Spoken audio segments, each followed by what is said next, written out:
ये मैं हूँ, ये मेरी गाड़ी है और मैं पैदल ड्यूटी पे जा रहा हूँ। और ऐसा नहीं है कि गाड़ी ख़राब है या इसकी चाबी गुम हो गई है या मौसम बहुत अच्छा एंजॉय करने के लिए वॉक करनी है बहुत ज़्यादा सर्दी है।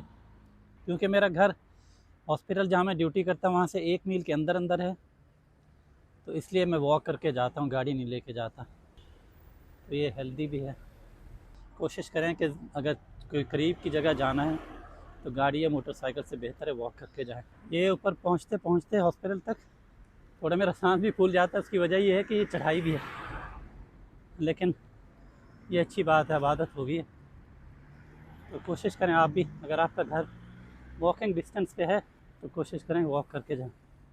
जो लोग बैठे रहते हैं, काम भी उनका हर वक्त बैठने वाला है, तो उनके लिए अच्छा है कि ड्यूटी पे जाते हुए थोड़ी वॉक हो जाए।